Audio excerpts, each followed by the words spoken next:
श्री स्वामी समर्थ. नमस्कार मंडळी, स्वागत आहे तुमचं माझ्या यूट्यूब चॅनेलवरती. आजचा दिवस तुम्हाला सुखाचा आणि आनंदाचा जावो ही स्वामींच्या चरणी प्रार्थना. मंडळी, भगवान शिवशंकरांना समर्पित असलेल्या पवित्र अशा श्रावण महिन्याची सुरुवात 13 ऑगस्टला झाली आणि या महिन्याचा शेवट हा 11 सप्टेंबरला म्हणजे पिठोरी अमावस्येला होणार आहे. या महिन्यात अनेक उपवास आणि सण पाळले जातात. या महिन्यात केलेल्या उपवासाचे उपासनेचं फळ देखील शीघ्र मिळतं, कारण या महिन्यात शिवतत्व जे आहे ते प्रभावशाली असतं आणि भगवान शंकरांचा वास हा या महिन्यामध्ये पृथ्वीवर असतो. आता या महिन्यात प्रत्येक दिवसाचं विशिष्ट असं महत्त्व असतं. आता त्यापैकी एक म्हणजे एकादशी. तर श्रावण महिन्यामध्ये जी एकादशी येते तिला पुत्रदा एकादशी म्हणून ओळखलं जातं. श्रावण महिन्यातील शुक्ल पक्षातील एकादशी तिथी ही पुत्रदा एकादशी म्हणून पाळली जाते. असं मानलं जातं की या एकादशीचं व्रत केल्याने सौभाग्य, समृद्धी, सुख आणि शांती मिळते. विशेषतः संतान प्राप्ती होते. एकादशीचे व्रत पाळल्याने भगवान विष्णूचा आशीर्वाद मिळतोच, पण ही तिथी विशेष आहे कारण श्रावणात ही तिथी असल्यामुळे भगवान शिवाचा देखील आशीर्वाद हे व्रत केल्यानं मिळतो. पुत्रदा एकादशी हे व्रत भगवान विष्णूला समर्पित आहे, परंतु या व्रताच्या वेळी ते योग निद्रामध्ये लीन होतात. आता या पवित्र दिवशी काही विशेष उपाय केल्यास देवाच्या कृपेने सर्व मनोकामना ज्या आहेत त्या पूर्ण होतात. तर आजच्या या व्हिडिओमध्ये पुत्रदा एकादशीच्या दिवशी करावयाचे प्रभावी उपाय आपण या व्हिडिओमध्ये पाहणार आहोत. आणि विशेष म्हणजे आईने आपल्या मुलांच्या प्रगतीसाठी करावयाची खास उपासना या व्हिडिओमध्ये मी सांगणार आहे. त्यासाठी हा व्हिडिओ शेवटपर्यंत स्किप न करता पहा आणि चॅनेलवर जर नवीन असाल तर चॅनेलला नक्की सबस्क्राईब करा. सोबतच बेल आयकॉनला देखील प्रेस करा, जेणेकरून या चॅनेलवरती येणाऱ्या एकही व्हिडिओ तुम्ही मिस करणार नाही. सोबतच कमेंटमध्ये ओम नमो भगवते वासुदेवाय नमः किंवा ओम नमः शिवाय लिहायला विसरू नका. आता व्हिडिओला सुरुवात करूया. पुत्रदा एकादशीच्या व्रताच्या कथेनुसार असं मानलं जातं की हे व्रत केल्याने मनुष्याला संततीचं सुख प्राप्त होतं. असं म्हटलं जातं की हे व्रत पाळल्याने संतती सुख तर मिळतंच आणि व्यक्तीची सर्व पापे नष्ट होऊन त्याला मोक्ष प्राप्त होतो.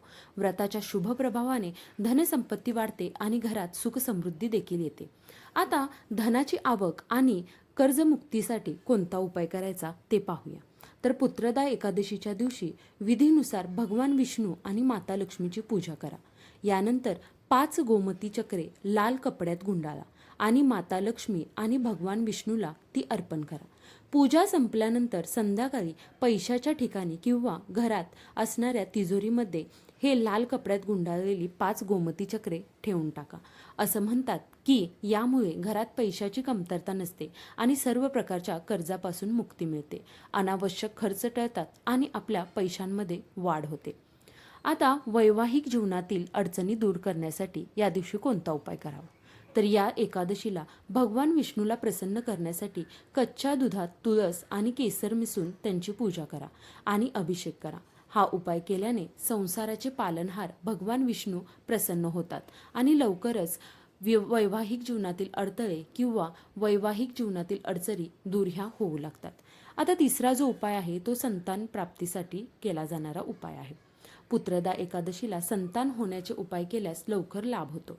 भगवान विष्णूच्या या पूजेच्या ठिकाणी खऱ्या मनाने लड्डू गोपाळाची पूजा करा आणि तुळशीच्या जपमाळेसह ओम देवकी सुत गोविंद वासुदेव जगतपते देही मे तनयम कृष्ण त्वामहम शरणम गतः या मंत्राचा जप करा. असं मानलं जातं की हा एक अत्यंत प्रभावी मंत्र आहे, ज्यामुळे निपुत्रिक व्यक्तीला संतती प्राप्त होते आणि घरामध्ये पाळणा हलतो. आता या दिवशी जर तुम्हाला शक्य असेल तर ओम नमो भगवते वासुदेवाय नमः या मंत्राचा तुम्ही 108 वेळा जप करा. भगवान विष्णूंना तुम्ही या दिवशी तुळशी पत्र अर्पण करा, कारण तुळशी पत्र वाहिल्याशिवाय या दिवशीची पूजा जी आहे ती अपूर्ण राहते. तुळशीचं पान हे एकादशीला तोडत नाहीत आणि एकादशीला तुळशीला जल देखील वाहत नाहीत. या दिवशी एकादशीच्या दिवशी तुम्ही सकाळी केसही महिलांनी धुवू नका. तर तुळशीचं पान तुम्ही आदल्या दिवशी तोडून ठेवू शकता किंवा तुळशीचं पान जे आहे ते पान 5 दिवस शिळं होत नाही. त्यामुळे तुम्ही आज जे वापरलं असेल पूजेमध्ये तेच तुम्ही उद्या देखील वापरू शकता. आता शेवटचा उपाय पाहूया, तो म्हणजे आईने आपल्या मुलांच्या प्रगतीसाठी करावयाचा उपाय. तर प्रत्येक आईला असं वाटतं की आपल्या मुलांना आरोग्य मिळावं, त्यांची प्रगती व्हावी, त्यांना प्रत्येक कामामध्ये यश मिळावं. तर त्यासाठी आईने या दिवशी कोणता उपाय करायचा आहे तर तो आपण पाहूया. तर श्रावण पुत्रदा एकादशीला मुलांच्या सुखसमृद्धी आणि कल्याणासाठी केली जाणारी ही विशेष सेवा. या दिवशी भगवान विष्णू आणि माता लक्ष्मीसोबत बाळगोपाळांची पूजा करावी. या दिवशी बाळगोपाळांना पंचामृताने अभिषेक करावा. यामुळे मुलांच्या आयुष्यातील सर्व समस्या ज्या आहेत त्या कमी होतील. तसंच पुत्रदा एकादशीला तुळशीची पूजा करणं शुभ मानलं जातं, कारण भगवान विष्णूला तुळस प्रिय आहे. या दिवशी तुळशीजवळ तुपाचा दिवा नक्की लावा. यामुळे मुलांच्या जीवनातील समस्या कमी होतील. जर मुलाला नोकरीत समस्या येत असतील तर पुत्रदा एकादशीला भगवान विष्णूची मनोभावे पूजा करून खीर अर्पण करा आणि तुळशीचं पान देखील अर्पण करा.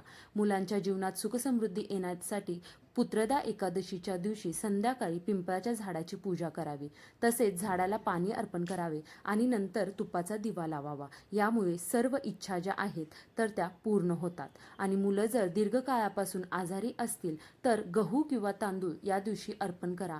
आणि शास्त्रात असं हे करणं जे आहे हे उपाय शुभ मानले आहेत, तर ते तुम्ही नक्की करा.